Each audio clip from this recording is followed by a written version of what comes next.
Hello and welcome to an introduction to the Unspoken, a VR game made by Insomniac Games for the Oculus Rift.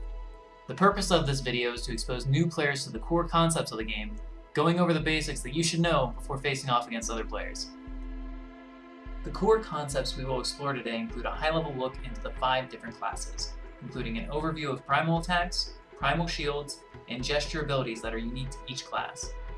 Additionally, there are important non-class specific mechanics that should be understood as well, including embers, teleporting, artifacts, and stage effigies. There are 5 classes in the game.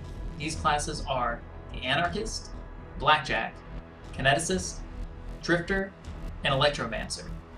Each class has a uniquely behaving primal with various travel speeds, homing mechanics, damage outputs, and charge times. When shielding primal attacks, it is critical to understand the importance of center blocking. When center blocking primals, your primal shield health is reduced by half the amount it would have lost if you did not center block the primal.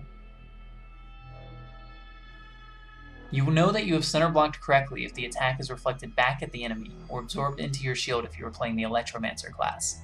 Additionally, it should be noted that all primals, with the exception of the Kineticists, are able to be center blocked. Each class has 3 unique gesture spells which can be used in a variety of ways. There are 4 different types of gesture abilities: Push, Volley, Guard, and Conjure. You can use the Push, Volley, and Conjure abilities to make aggressive moves against your opponent, and the Guard gesture to protect against your opponent's attacks. Each class has different potential applications for these gesture abilities together, so be sure to experiment to find something that works for you. These gesture spells are able to be cast by collecting a resource called an Ember. Embers spawn on random platforms throughout the match, which the player must teleport to in order to collect. If a player doesn't collect their Ember, it gives the other player a chance to destroy it, giving them a huge advantage. While touched on earlier, teleporting should be thought of as an important resource that leaves you vulnerable while it is on cooldown. Teleporting is great for avoiding large bursts of damage from oncoming gesture abilities, but if you do it too often, your opponent might be able to take an Ember from you while it is on cooldown. When playing on different stages, try to take note of the platforms that are behind cover. Some covers, such as wooden barriers, are able to be destroyed, while others will stay there for the entire round. Be sure to utilize the cover to stay safe and minimize the damage that you might take.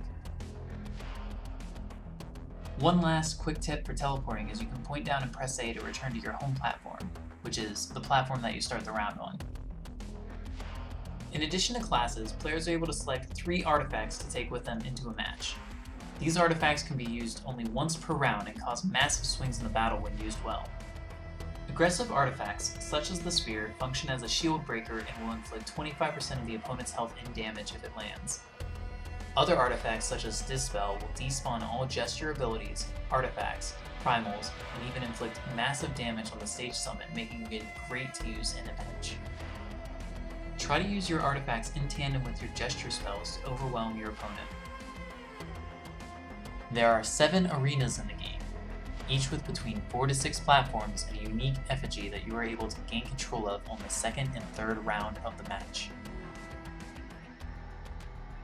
On those rounds, a Summon Orb will spawn between the 2nd and 4th Ember spawn. This Summon Orb will swing an influence towards a player as that player inflicts damage on the orb. As the amount of time that the Summon Orb is out increases, the amount of swing and influence relative to the damage struck against it also increases. The effigy should be thought of as a powerful, stage-specific artifact. In round 2 and 3, you can use the stage summon alongside your gesture abilities to ensure that some of your damage will connect to your opponent.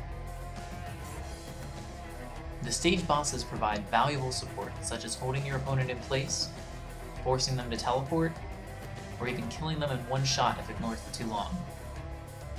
It is a good idea to learn how to incorporate each stage boss into your strategy. The Unspoken is a competitive game with a high skill cap, but it is also very rewarding.